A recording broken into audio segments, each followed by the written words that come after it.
We continue to follow developing news. Emergency crews have managed to pull a vehicle out of the water after it went off the road and into the Keating Channel this morning. CP24's Beatrice Vaisman has been covering that story and joins us live with the latest. Good afternoon.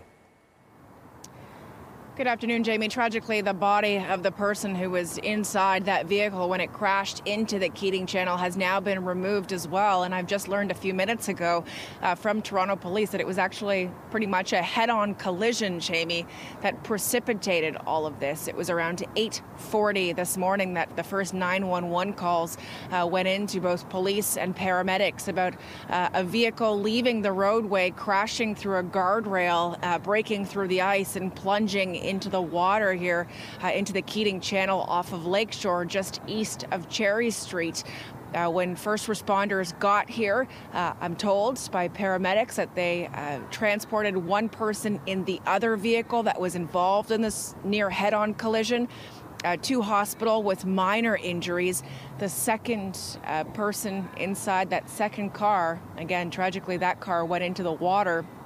And despite efforts of first responders, they could not save that person's life. In fact, it took about 3 hours, Jamie, more than that actually, almost 4 hours for that vehicle to be pulled out of the water. And then tragically, less than an hour after that, the body of the person was subsequently removed. When initially first responders, with the help of some heavy machinery, managed to get the car out of the water, they quickly noticed that the body was not inside of the car anymore. And so first responders had to go back into the water. We watched as the stretcher was lowered onto the ice as well, and then the body brought up. So far, police have not released any more information about this person, gender, age. But we can tell you again, this person's body removed from the water, and then now it's going to ultimately go to the coroner's office for further examination.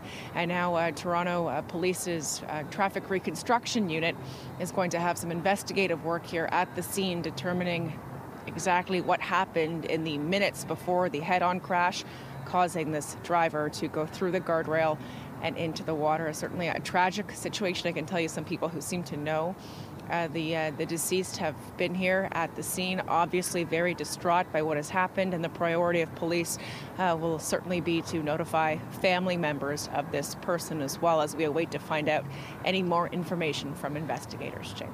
We appreciate that update. Thanks, Beatrice.